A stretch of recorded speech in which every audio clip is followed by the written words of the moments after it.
Don, can you guys hear me? Shake your head, yes or no. Okay. Can hear you. We can't hear you, but we can hear you, Tom. I know, Dawn, you might like to mute me, but right now, I want to welcome everybody to our monthly provider call. We're going to go ahead and get started. I see that it's just a little after the noon time frame, and I wanted to first give my apologies on behalf of Tanya Williams, who is actually in an in-person early child care meeting, which is quite amazing. I even like saying the word in-person meeting right now. That makes me feel good, just the fact that we are at that point. But she's in an in-person early childhood meeting and will not be able to be here with us on this call today. You do see on the screen a couple of trainings, and make sure that you notice those, check those trainings out, the empowerment, minimum licensing intent training, and then the monthly background check training. Both of those are available, so be sure that you avail yourself of those trainings. So we're going to move right on along to our next slide. And we've had a lot of questions about salary schedules. This is out on our internet site. This is based on the research done by the committee that was appointed. There is the link down at the bottom of this. Tanya asked me to make sure that I reiterate that this is a suggested salary schedule. It is not a required salary schedule. This gives you an idea of where to begin to look to find that information and what you can do with that information. We are not interested in running your personal business, but you asked for this type of information. So we did provide a suggested salary schedule based on the research of the committee that was appointed. So you can get that copy down at the link that is below. And with that, I'm going to turn this over to Dawn, who's going to talk to us a little about licensing in the enterprise licensing system. So good morning, or look at it lunchtime. So our new enterprise licensing system is going to go live in July. So I hope you've been getting an email that just wants you as providers to sign up. So someone has said, put the link in the chat box. Yes, we can do that. And that way you will have it. All this is just to get you set up. That is it. It's going to ask, and it usually only wants one person to set it up, and that's usually the owner. Once it goes live, then we'll be able to do lots of things to manipulate it. But right now, basically what we're trying to do is just get set up. One of the things we've asked for too is some testers. I've sent him some names of some providers that I already know are willing to test this system once before it goes live. If any of you might be interested in testing, just put your email address in the chat box, and then Becky will try to collect those, and then we'll try to get you an email or an invitation to test. Right now, it's not current information. It's just what we're calling just our pretenders. These are people who we think that we can do. So anybody who's willing, just get it your email address in the chat box. I hope this email did not go to your junk, your spam folder, but you may want to check it. You should have got this from your licensing specialist. I clicked on that link, and when you do, this is what's going to pop up, collecting your information for a new licensing portal, because the new system will be a lot different than the old system. You'll be able to get stuff quicker. You'll be able to see things quicker.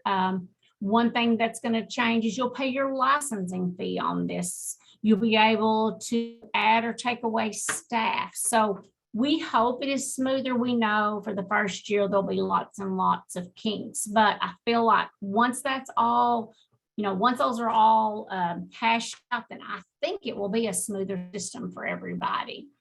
We'll just keep going. And as people, hey, I really want to be part of that testing, just put it in and Becky will collect them. Or you email me, my email's on there, and I can get those to the Deloitte team too. We've been practicing, and we've seen bugs that we've had to say, hey, this isn't working, this doesn't work right. And they're fixing those as we go. So appreciate everything you do. I hope you guys are ready for a hot summer, and you got lots of things for kids to do. So good luck this summer, and everybody stay cool and be sure and work on that transportation. We don't leave anybody van or on a bus. That always scares me in the hot summertime. So next, we're going to talk about behavioral health, and I think either Tom will take that back over.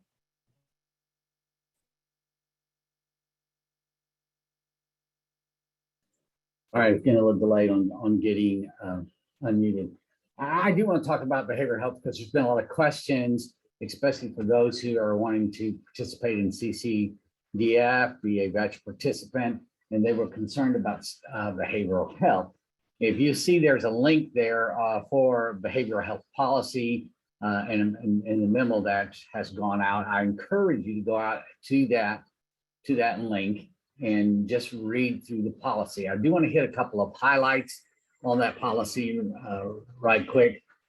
Number one, if you are a voucher participant and you're dealing with a voucher child, there is a required step process that you have to go before a voucher child can actually be dismissed from a program that participates in voucher.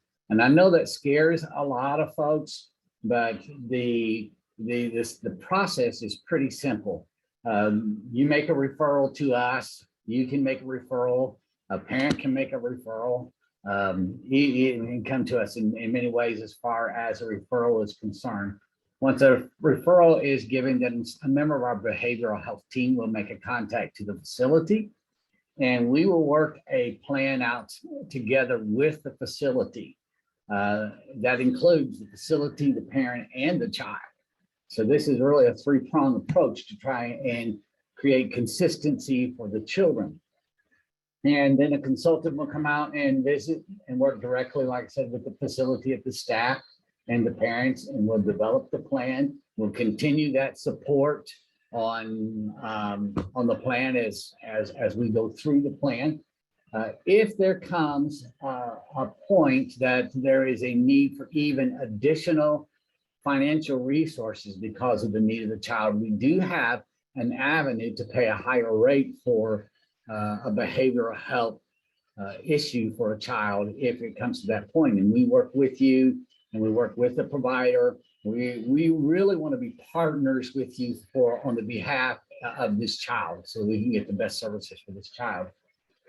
Finally, if there is a need for a transition from your facility to another facility, we actually step in and help assist with that transition in any way that we can. And I encourage facilities to not use the word expelled from a facility. That leaves a bad connotation for the child. No child wants to be expelled. No parent wants to hear the word expelled. So we try to focus on the word transitioned out of a facility to one that better meets the need of the child. We work very closely with facilities. And just to show you some of the information, since April of 2021, there's been 418 referrals from 217 different facilities for behavioral health. 370 of these cases are closed. 48 cases are in some sort of progress, either beginning the progress or ending the progress or following the plan of the program.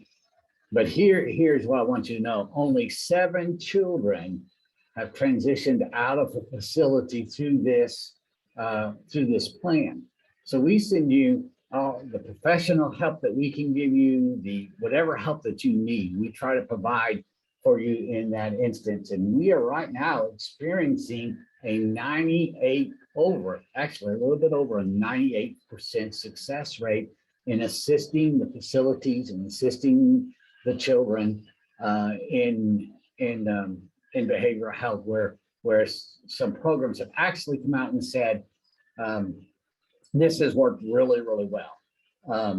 So with that in mind, I'm going to turn it over for a moment to Ted Beck, who's actually over this program as well and works with all the facilities and our contractors. And I want him to share a couple of the success stories that we've received from facilities and we get share a lot of success stories. As you can see, only 7 children have been transitioned out of the facility since we started this program in April of 2021. But he's going to share those, just a couple of success stories, because we don't have time to share all of them. But Ted, if you would do that for me, I would appreciate that. So I'm going to turn it over to Ted for a moment. All right. Thank you, Tom. Yeah, my name is Ted Beck, and I'm with the Behavioral Health Program here at the Division of Child Care. I'm one of the 2 people here that help with the interviews. So if you have ever made a referral to Behavioral Health, there's a good chance you've talked to me. Nicole Tarkington is the second person that helps with the interviews. Yeah, like Tom said, we've got a lot of success stories with behavioral health. The consultants do a wonderful job and have helped many children and families and centers in our state. Just a couple of the success stories that we want to share. This first one is from a site in Rogers. The teacher had been using the strategies, which included focusing on assertive commands, connecting and noticing what the children was doing. And the teacher shared that she had reviewed everything the consultant had shared, along with watching the assertiveness webinar, and had also observed examples of the I love you rituals for connection. According to the teacher, the strategies have worked well, and the teacher has seen a lot of changes. The teacher is using the strategies that she's learned with all of her children and have seen a big change in the behaviors of all the children. The original behaviors have decreased. And the teacher also shared that she will be using these strategies in the upcoming school year with all of her children. And our second success story involves a recent site visit. The teacher told the consultant she had decided that instead of talking to the child while he was screaming and crying, she would try to plan to talk to him, which got down on his level, and waited till he calmed down. And she said that while she was talking to him in a calm voice, and helping him to breathe and to regulate, she said that he calmed down much faster than and said that while he was calm, they were able to recognize together the feeling that he was experiencing, and that she helped him solve the problem that he was so upset with.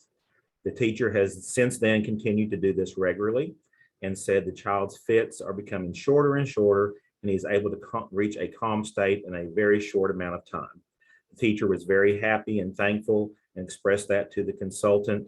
The consultant was also thankful for the teacher's willingness to try something new. And when the consultant asked her how it felt to try hard in that situation differently than before, the teacher said it was hard, but I'm so glad I did, because I can now see how my frustration negatively affects the kids. And oftentimes the problems that we're having may be the issues with the adults, and if adults can recognize that helps a whole lot. And so again, like Tom said, we've seen a lot of success stories with behavior health, and we greatly appreciate everybody who has taken advantage of our program. So let me follow up with that to say, folks, we don't want you to be afraid of behavioral health. We pay for these consultants, we pay for these services. There's no out of pocket for the facility on any of these assistances that we provide. And as you can see from the numbers, we literally could share all day long on the successes that we've been having through behavioral health. So I'm a very strong proponent of this program and the work that Ted and the consultants are doing. Please avail yourself, even if you're not a voucher participant. This help is available for you. So you do not have to be a voucher participant to call and ask for that help. We provide it, we pay for it, we send the consultants and assist in every way. We have a 3-pronged approach that consists of the facility, the consultant, the parent, and of course then the child as well. So we're interested in helping all avenues with that. And as you can see, our success rate has been very, very good. So avail yourself of this help, and especially after the pandemic, we've seen a larger increase in children needing some extra assistance due to the pandemic, and our consultants are very apt at assisting in that program. And with that, and Ted, unless you have something else to add, we're going to move on to our essential workers.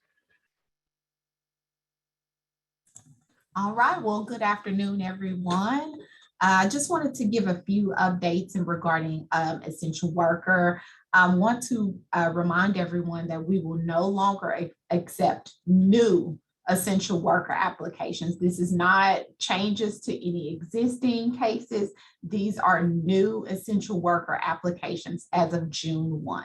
We are moving forward with processing all documents that we have received prior to June 1. So those families will still be eligible for care. So we are actively working with those families to get documentation needed so that we can process their cases. So I do want to reiterate that this is any new essential worker applications. We will no longer accept those. I also want to encourage you all to remind families to check their email. This is the primary way that we correspond with families. So please have them to check their email if they have not received their any information on their case, or you haven't received an authorization for those families at this time. Have them to check their email to see if they've been sent a notice requesting additional information. And we can move forward from there. But I do want to say that again as well, because we have we're contacted by providers or families saying, hey, I submitted an application, I haven't heard anything, but an email has been sent to them already with what needs to happen, whatever next steps that case manager needs to process their cases. So I want to move on and talk about the essential worker authorizations. Currently, all authorizations that we have scheduled right now or currently authorized right now are scheduled to end on October 31st. We will be, no, I said that wrong. It's not October. It clearly says August right there. You also, please forgive my eyeballs this morning. So those are currently authorized in your systems right now to end August 31st, okay? If we, as we're monitoring funding, if we notice that there is funding available, we will extend authorizations again, but those authorizations will only be extended for level 2 and level 3 providers, okay? So currently, I wanna repeat that, make sure I got it right for everyone. Currently, all essential worker authorizations are keyed out to August 31st. That is our current end date. As we're monitoring funding, if funding remains, we will do extensions for level 2 and 3 providers only. Okay. Tom, that's all I have.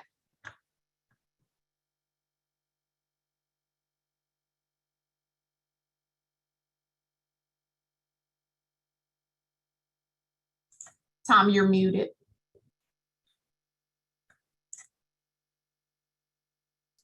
I'll have to get on the salary schedule. I have to get a clearer, because I've seen a question asked about that, but for that salary schedule, I have to get a clearer definition, but I believe it is for a 1-year program and not for the 185 days. That's my understanding. Dawn, do you have any information on that? No, I do think it is just the school day, but I'm not even positive on that. I do think it is just the 108 school days. Okay. So We can neither of us know, find but we'll out though. And with that, I'm going to turn it over, I believe, to Kelly Hiller, who's going to talk to us about Better Beginnings. Good afternoon, everyone. So just a little update on the Better Beginnings progress. We are still working with level 1 providers that need to move to level 2. And we do have a small grace period, as Brandy mentioned a minute ago. Those voucher authorizations have been done through August. So if you are a level 1 provider accepting vouchers, you do have through the end of August. And we still want to keep working hard, because if you look at this number, guys, we have 233 providers still in the process that have not moved to level 2 yet. That is a lot to get done in this short a time. Not all of those providers are waiting on ERS scores. Some of you have already passed the ERS, but still need some training hours. So the trainings, we did get some messages this week that people couldn't get registered for the trainings. They are all open now for registration on the PDR. They opened at 9 o'clock yesterday. And if you are having trouble finding any of the trainings that you need for your Better Beginnings, please contact the licensing specialist. I put all of their email addresses as well as mine here. And we'll be happy to send you a link to whatever training you need. Please share this information with your colleagues if they're not on here so that we can get everyone moved up by that deadline. We don't want to have any children misplaced due to not getting this done in time.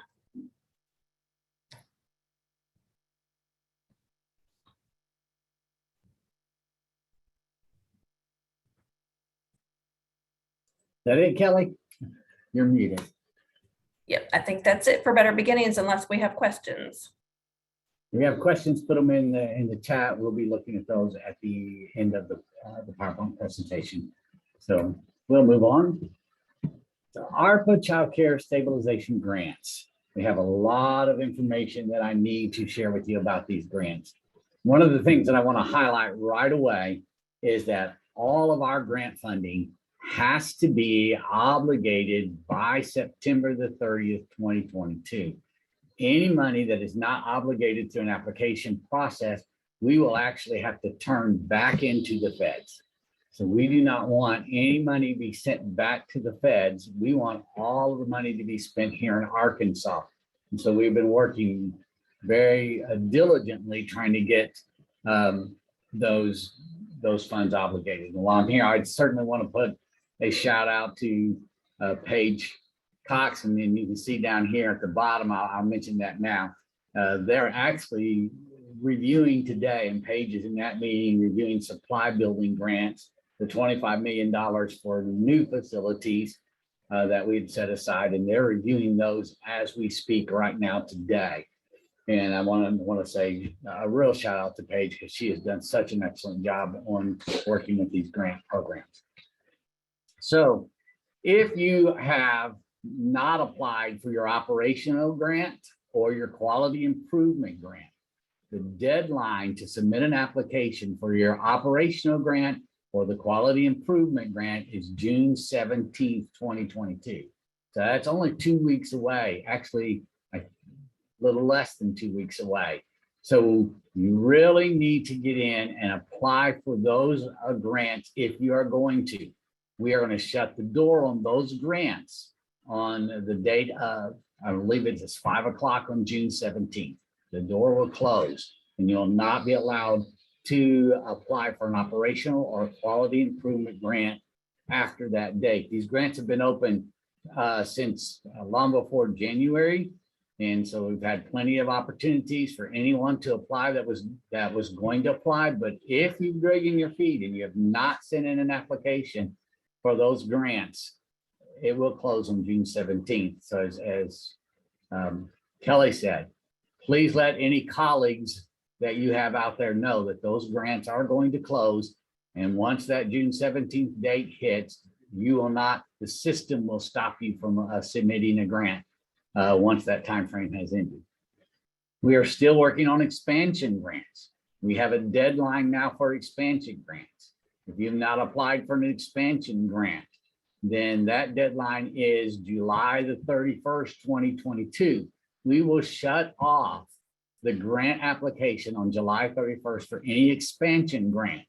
So if you are considering expansion, you need to go into the system and apply before that deadline, because once that deadline hits, there will not be any other expansion grants received.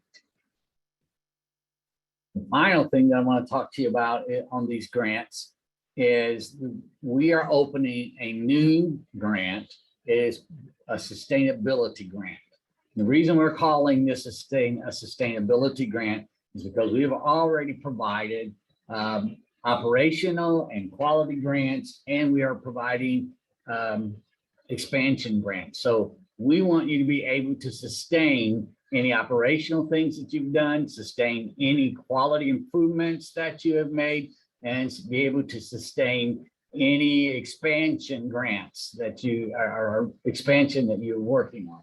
So these sustainability grants are open to anyone who is licensed on or before March the 11th, 2021.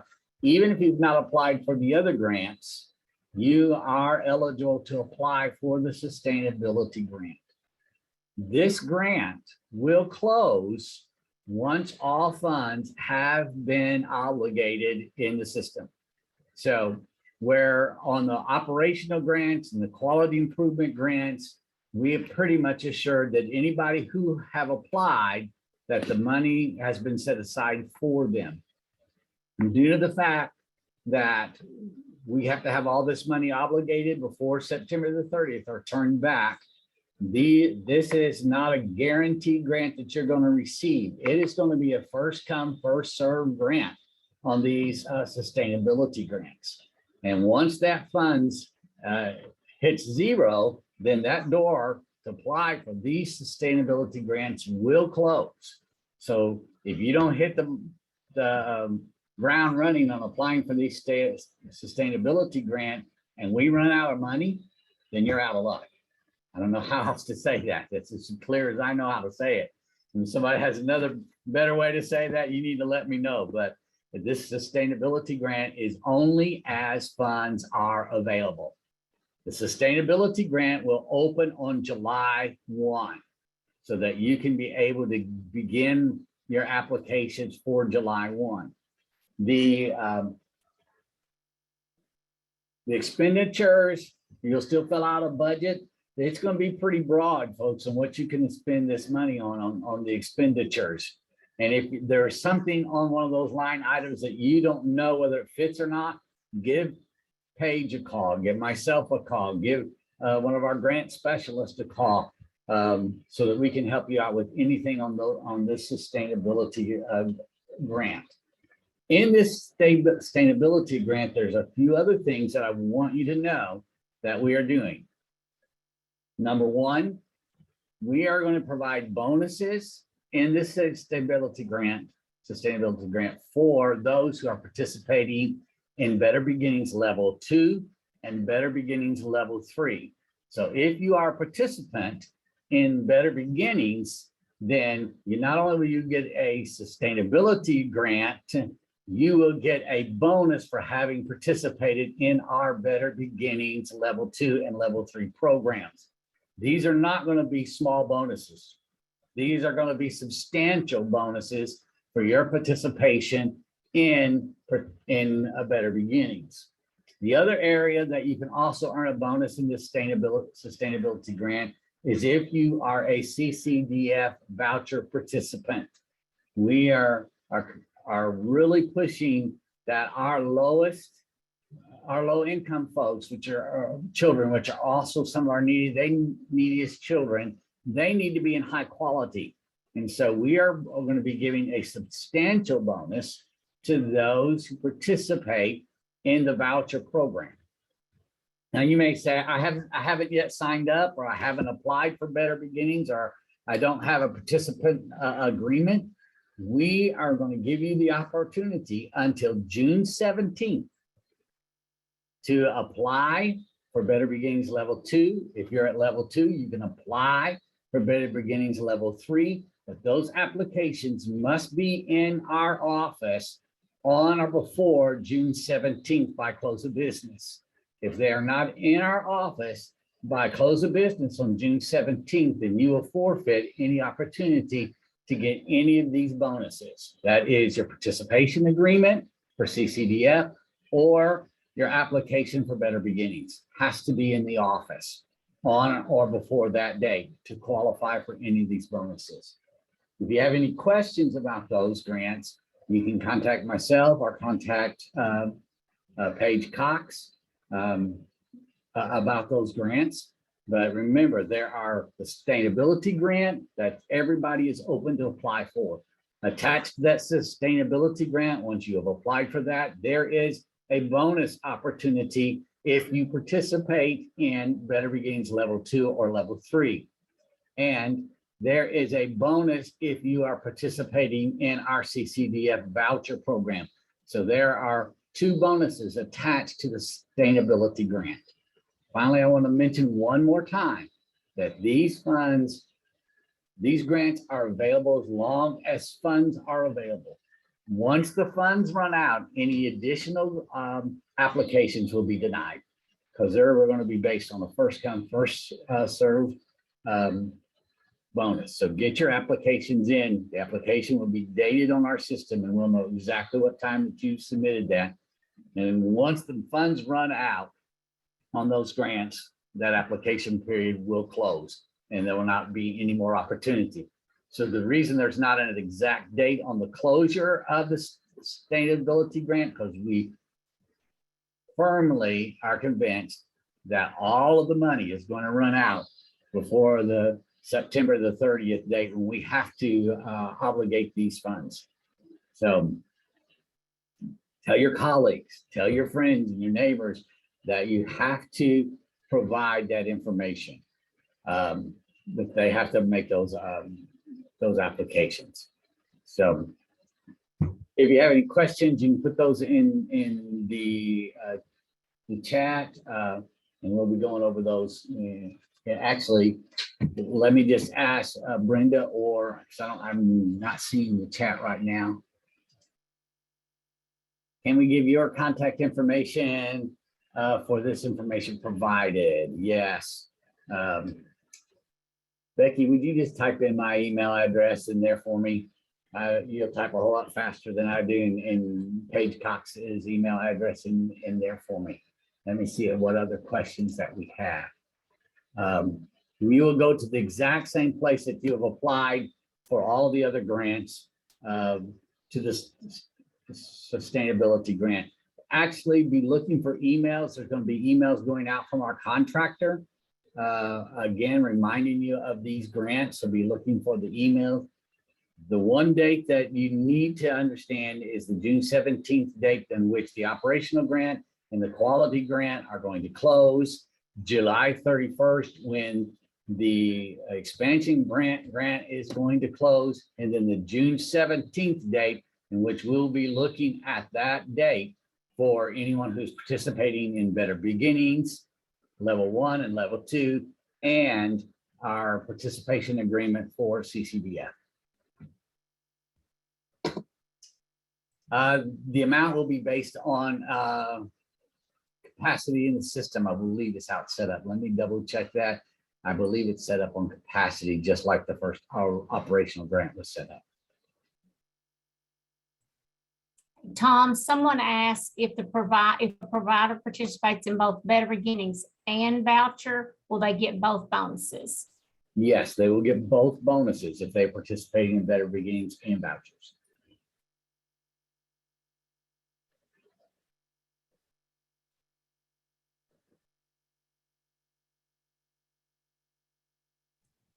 I see a question regarding Better Beginnings and the modified pass scale. So for Better Beginnings, if you have applied by June 30th, it will still be the modified pass. Anyone who applies on or after July 1st, we go back to the full pass.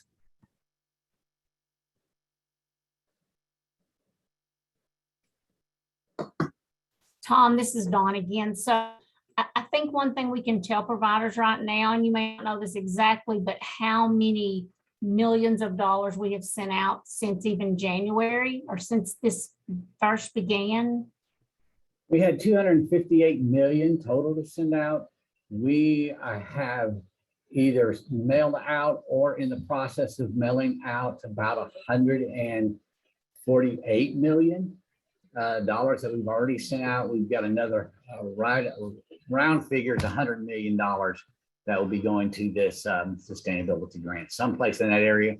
Can't give you an exact amount because we are still receiving applications until June 17th for quality and operational, and we're still receiving applications for expansion to July 31st. All of that has to come out of this $100 million. So that's why we're very, very cautious to say that you have to, it's going to be first come, first serve on these grants. And the exact amount will have to be determined on the amount of funds that's left after we close out the books on actually July 31st. So I would say we have sent a ton of money. I tell everybody, as a former director, I just think of the do with this money and the things, how I could help children. So if you're not taking advantage of this, you're missing an opportunity to buy and help take care of kids. So, and your employees too. This is a great opportunity. So be looking for an email. Some people are asking again where we go to apply for the sustainability grant. Be looking for an email. If the email that you have in licensing is correct, you will get an email from our provider, our contractor, on where to apply. But it is the same address, email address that you applied for both the quality grant, the operation grant, and the enhancement grant. It still comes through that same provider, that same contractor.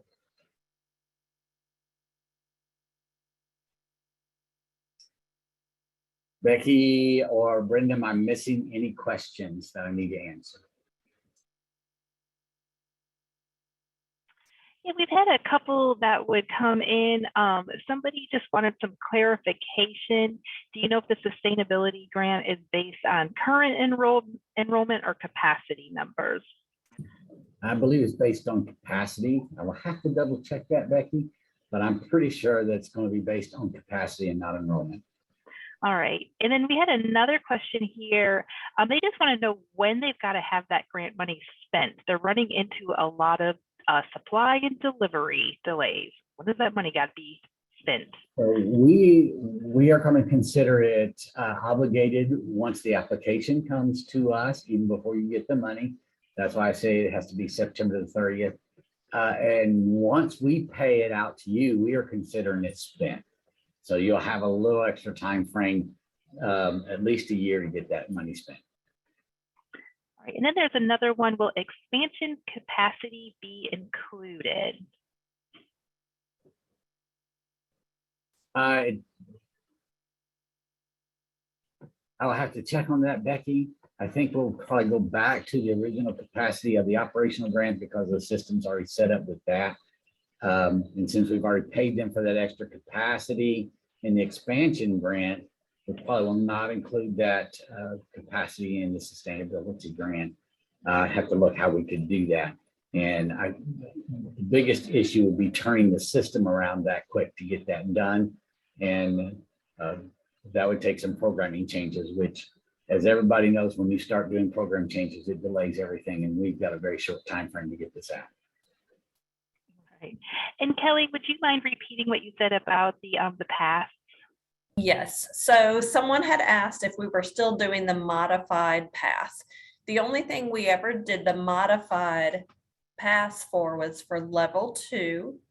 And level 2 of Better Beginnings doesn't require a specific score on the pass. It just requires you to have a pass evaluation done. We are going back to the full level 2, the full pass, starting July 1st. And the reason for that is really to help providers, because we had some providers who scored really, really well on their ERS and really could have made level 3, but they had only had the modified level 2 pass. They hadn't had the full pass. So if they'd had the full pass, they could have been given level 3. So that's really why we're going back to doing the full pass. So you can get the level for which you score, which is really what the Better Beginnings rules say. You'll be set at the highest level that you qualify for. I also seen a question on low-income vouchers. If you're having any issues with low-income vouchers, please email Brandy Ishman or myself about those issues. I want unashamedly say that staff with the onload of essential workers, we have been really, really busy, but it should not take 2 to 3 months. So there's another issue there if that's what's taking that, if it's taking that long. So please email me the specifics on any of those cases, and then I can assist with those specifics.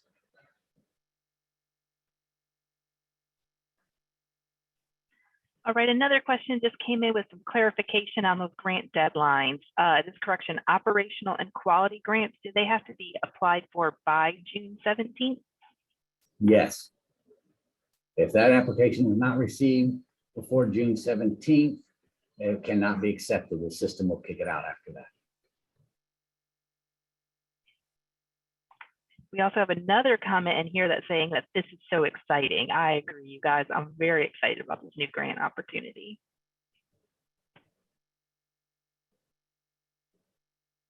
If there's not any other questions, I don't want to beleaguer the time frame. I know everyone is busy, and I want to say, on not only behalf of Tanya, but on behalf of the entire division, and myself included, we are so thankful for the work that you guys do out in the field every day. If anybody's heard me lately, I've got such a passion and a heart for these kids and the work that you're doing. We are literally have the opportunity to change our nation, both through these grants and through childcare. Over 60% of our children now are going to a childcare facility in some way, form, or fashion. That doesn't include some of the folks that do less than 5 children that are not regulated by the state. Although I would encourage anyone to be regulated by the state, because had you been, even if you had less than 5, you'd had some grant opportunities that you missed out on because you didn't join licensing.